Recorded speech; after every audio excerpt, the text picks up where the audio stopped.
Isang mapagpalang araw mga kapatid. Welcome back to my YouTube channel. Panibagong araw, panibagong pag-asa para sa ating mga kapatid.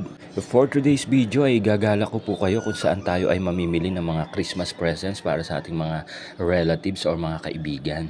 Dali-dali ko nga pong pinagbihis ang aking bunsong anak at ang aking partner.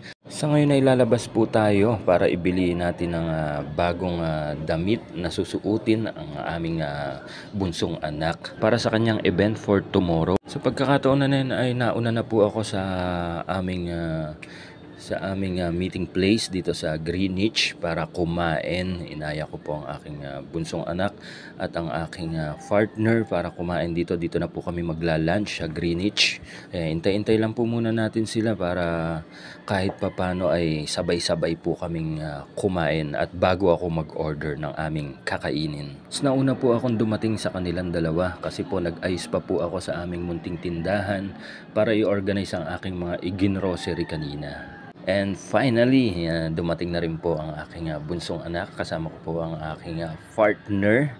Ayan, mag-order na rin po tayo. Nandito na rin po ang aking mga in-order. Ayan, mga combo meals po ang aking mga in-order para mabusog po kami. Ayan, nakikita nyo naman. Ayan, sa pagtapos po namin kumain ay umikot-ikot na po kami dito sa loob ng mall. Ayan, nakikita nyo naman ang daming mga magagandang Christmas tree at mga Christmas light.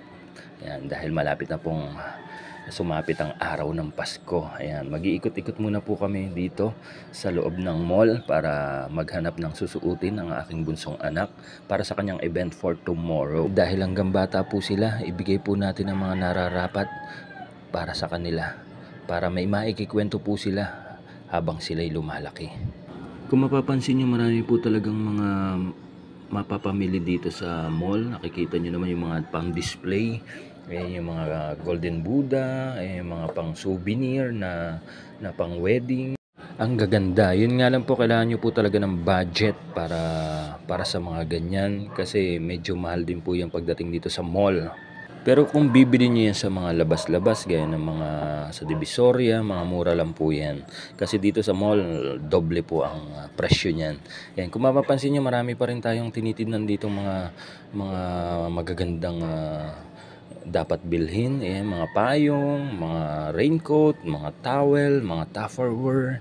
Ang dami po yan, yung mga glass tub na yan, ang gaganda niyan. Syempre para sa ating mga niluluto. Ayan, lalo na ako, mahilig ako sa mga pagluluto. Kailangan po dapat natin yan. Pero meron na rin po kami mga paunti-unting stock sa bahay, kaya pass na muna po tayo dyan. Sa pagkakataon na yan, bababa na muna tayo para tignan natin yung iba pang magagandang item dito sa mall. Tuloy-tuloy lang ang aming pag-iikot, ang aming pamamasyal. Ayan, makikita nyo, ang gaganda ng mga Christmas tree dito. O, kita nyo, ang tataas. Sigurado, mahal yan. At syempre, hindi tayo magpapahuli. Syempre, dito tayo sa section ko. Ang my favorite, yung mga pantalon, mga shorts, mga t-shirt. Syempre, hindi ako magpapahuli. Syempre, bibili tayo niya kahit papano. Yan po kasi ang isa sa mga collection ko at mga favorite ko. Syempre, number 1 na dyan ang Mr. Lee, RRJ, Pubu, at saka yung mga iba pang syempre yung mga may mga tatak. Syempre, dito na rin naman tayo sa loob ng mall, kaya sulitin na natin ang pag-iikot. Kung mapapansin nyo, marami pa rin mga magagandang item dito, gaya ng mga speaker, mga electric fan. Ayan, bagay na bagay po yan ngayong nalalapit na ang Kapaskuhan. That's all lang po muna for today's video. Maraming salamat sa pagtanaw. Amping!